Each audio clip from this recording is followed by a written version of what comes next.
Is walking actually making you weaker? If you are over 60, the answer shockingly might be yes. We have been brainwashed for decades to believe that 10,000 steps is the golden ticket to health. We are told, just keep moving and you'll be fine. But here is the uncomfortable truth that your doctor might be too busy to explain. Walking is not exercise, it is simply transportation. If walking is the only thing you are doing after age 60, you are unknowingly suffering from a condition called sarcopenia, the rapid, silent loss of muscle mass. You see, walking maintains your heart, but it abandons your muscles. And after age 60, muscle is the only currency that buys you independence. Thousands of seniors walk every single day, yet they still struggle to get out of a chair, they still lose their balance, and they still end up with hip fractures. Why? Because walking does not build the specific type of strength that prevents falls. In the next few minutes, I am going to show you the research from Johns Hopkins and Kyoto University that proves why the walking myth is dangerous.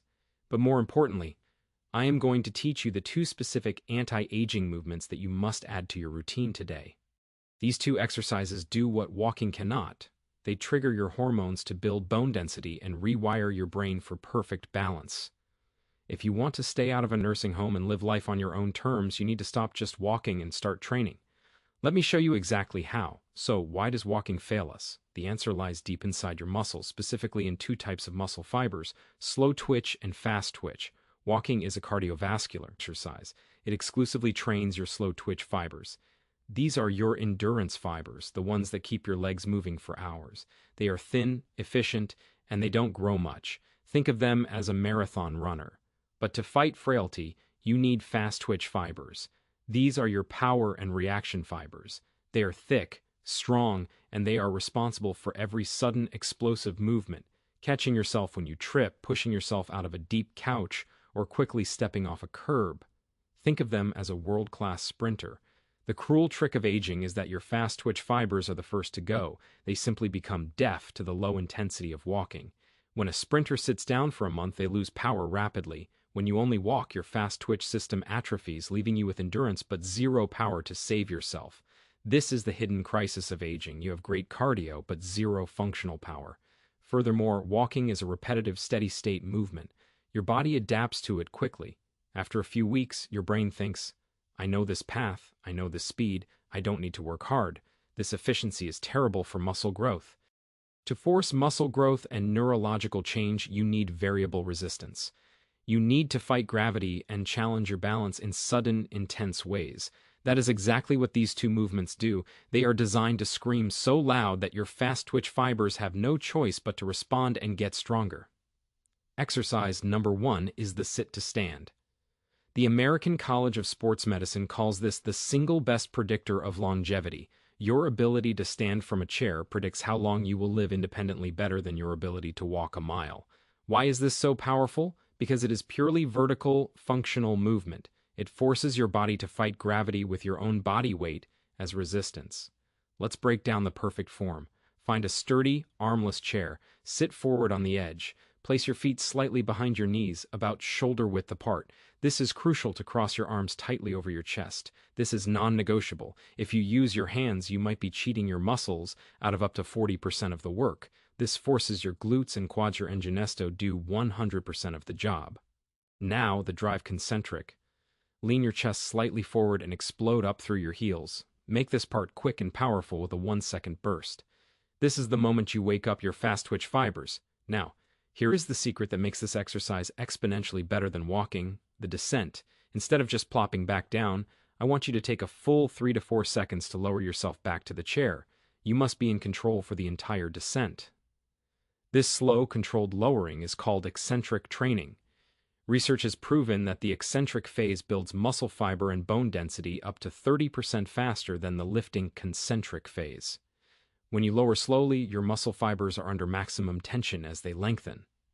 This creates microscopic tears, which your body repairs instantly by laying down stronger, thicker muscle and signaling your bones to absorb more calcium. This is the only proven way to effectively build density after 60. You must avoid these 3 mistakes. 1. The knee collapse, letting your knees cave inward on the way down. Focus on pushing your knees slightly outward over your toes. 2. The head bob, looking down at the floor.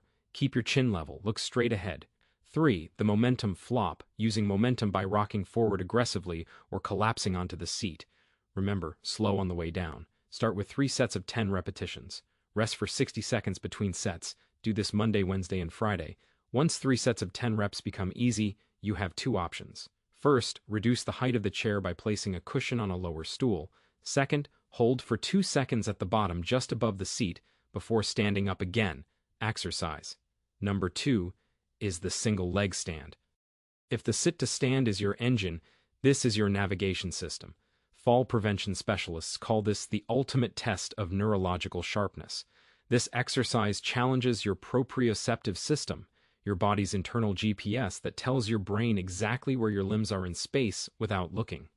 As we age, this system degrades, making you wobble even on flat ground. A monumental study from Kyoto University tracked over 1,000 seniors.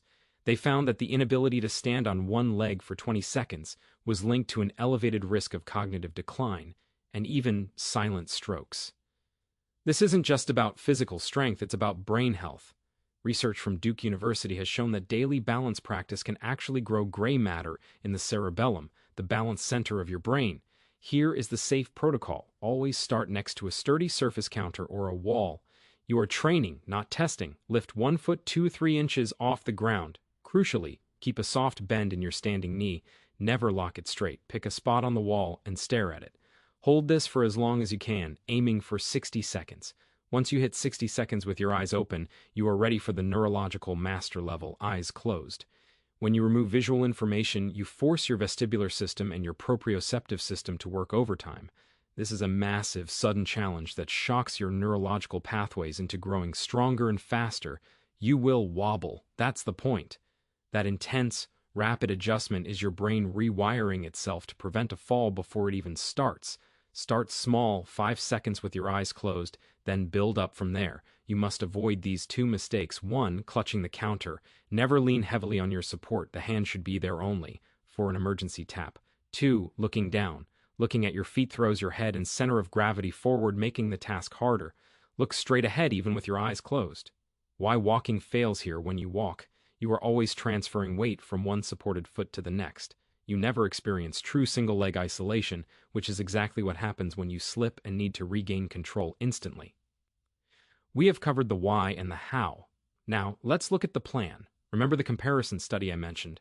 The group that walked 4 hours a week showed minimal change, but the group that did just 45 minutes per week of movements like the sit-to-stand and single-leg stand saw a 67% increase in leg strength, a 4% increase in bone density, and a dramatic 73% reduction in fall risk.